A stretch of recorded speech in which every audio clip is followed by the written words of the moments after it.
mình thơ luôn này côឆ្លាញ់ទៅយកធ្វើឲ្យមានតម្លៃយើងយកអារម្មណ៍គេយកបដាអារម្មណ៍យើងខ្លះមកនៅទាំងអស់គ្នាមនុស្សប្រុសមួយចំនួននិយាយមែនណាមិនមិនចូលចិត្តធ្វើអីភ្លាវភ្លាវដាក់គេអញ្ចឹងខ្ញុំនិយាយមែនមនុស្សប្រុសមួយចំនួនណាធ្វើបានគ្រប់យ៉ាង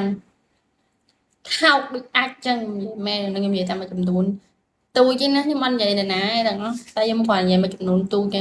ហ៊ានធ្វើល្បិចគ្រប់យ៉ាងហ៊ានធ្វើបានគ្រប់យ៉ាងដើម្បីបុកប្រាស់អ្នកដទៃនិយាយមែន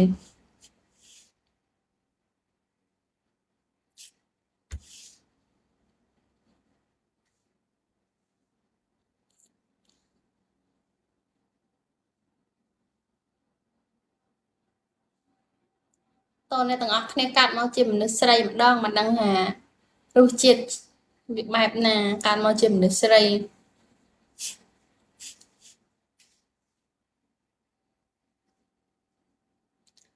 ល្វីងផ្អែមជូរចត់ប្រៃមានគ្រប់រសជាតិសម្រាប់ជីវិត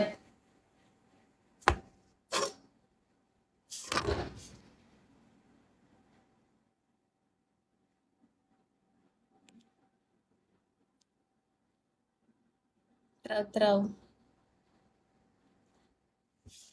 ចឹងខ្ញុំសង្ឃឹមថាមនុស្សប្រុសល្អមួយចំនួនមនុស្សប្រុសល្អទាំងអស់គ្នានេះយកចិត្តមនុស្សស្រីទៅដាក់ក្នុងចិត្តយើងយ៉ាងទៀតយកចិត្តអ្នកដទៃដាក់ក្នុងចិត្តយើងមុននឹងយើងសម្រាប់ចិត្តថាធ្វើអីមួយយើងគិតថាយើងមានបងស្រីប្អូនស្រីអីអត់មុននឹងយើងធ្វើអញ្ចឹងហើយសួរថាពេលដែលយើងធ្វើអញ្ចឹងហើយអ្នកដទៃគេមានផលប្រយោជន៍អីខ្លះគេក្តៅក្រហាយអត់កុំយកអាខួរអាចយកមកកប់ទុកយើងប្រើខួរមនុស្សយល់ទេ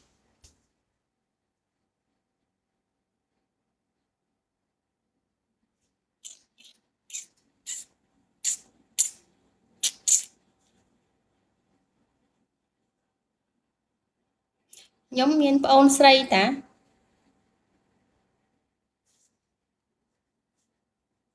តែខ្ញុំគ្មានប្អូនបកាទេខ្ញុំមានប្អូនជីដូនមួយ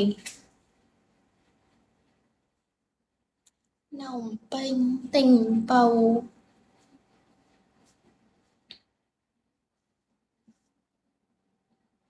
អត់មានប្តីផងមានតែប្រុសមកប្តីខ្ញុំមិនដែលមានទេបើប្រុសធ្លាប់មាន